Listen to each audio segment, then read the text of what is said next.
கர்த்தருக்கு ஸ்தோத்திரம். இந்த நாள் தேன்துளி நிகழ்ச்சியிலே உங்களை நான் மீண்டும் சந்திப்பதில் அதிக மகிழ்ச்சி அடைகிறேன்.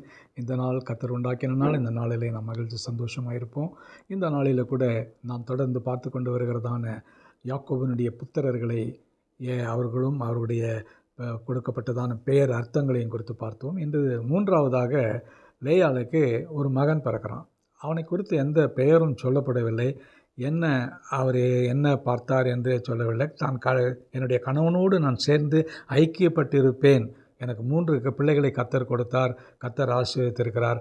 ஆகவே என்னுடைய கணவனோடு கூட நான் மிகுந்த சந்தோஷத்தோடு மகிழ்ச்சியோடு இருப்பேன் என்று அவனுக்கு லேவி என்று பெயரிட்டார். உங்களுக்கு எல்லாருக்கும் தெரியும், லேவியர்கள் தான் ஆசாரியர்களுக்கு அடுத்தபடியாக அந்த மக்கள் விசேஷித்த ஸ்லாக்கியத்தை பெற்றவர்கள். அவர்களுக்கு ஒரு சிறப்பான சுதந்திரம் இருந்தது.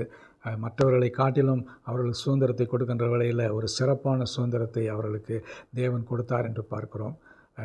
அப்படிப்பட்டதான ஒரு லேவி கோத்திரம் உருவாயிற்று. லேவி என்று சொன்னால் தேவனை ஆராதிக்கிறவர்கள், தேவனுக்காக எல்லா காரியங்களிலும் ஈடுபட்டு பாடி தேவனை துதித்து மகிழ்ந்து கொண்டாடுகிறவர்களாக இருக்கிறார்கள். அப்படிப்பட்டதான லேவி என்கிறதான ஒரு அருமையான ஒரு மகனை பெற்றுக் கொடுத்து அவனுக்கு லேவி என்று பெயர் எடுக்கிறாங்க. ஆகவே அந்த லேவி இந்த உலகத்தில் வந்ததுனால ஒரு பெரிய ஆசாரிய தேவனை ஆசரிக்கிறதான ஒரு பெரிய பாடகர் குழு, வாத்திய குழு இவர்களெல்லாம் எழும்பினது என்று பார்க்கிறோம். இவருக்காக நாம் தேவனை துதிக்க வேண்டும். நம்முடைய வாழ்க்கையில் கூட நம்முடைய குடும்பத்தில் லேவியை போல அநேக பிள்ளைகள் எழும்பத்தக்கதாக நம்ம கிருபை செய்ய வேண்டும்.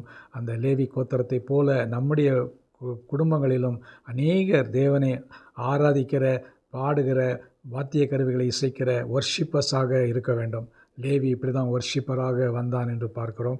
அவனையும் கர்த்தர் ஆசீர்வதித்தார் என்று பார்க்கிறோம். அவன் லேயாளுடைய 3வது மகன் யாக்கோபு லேயாளுக்கு. அதை நாம் இந்த நாளிலே நினைவு கூறுவோம்.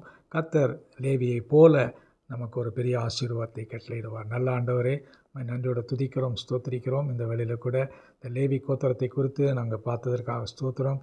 லேவி உம்முடைய ஊழியத்துக்காக தெரிந்து கொள்ளப்பட்டதான ஒரு மகனாக இருந்தார். மற்றவர்களெல்லாம் வித்தியாசமாக இருந்த பொழுதிலும் கூட லேவியை உமக்கு ஆராதிக்கிறதான ஒரு மகனாக நீங்கள் தெரிந்து கொண்டு ஒரு கோத்திரத்தையே ஏற்படுத்தினீங்களே, அதற்காக ஸ்தோத்திரம். ஆசீர்வதிங்க, வழி நடத்துருங்க.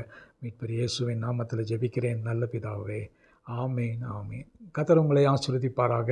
நாம் லேவியைப் போல ஆசாரியர்களாக, தேவனை ஆசாரிக்கிறவர்களாக, தேவனை துதிக்கிறவர்களாக மாறுவோம். ஆமேன்.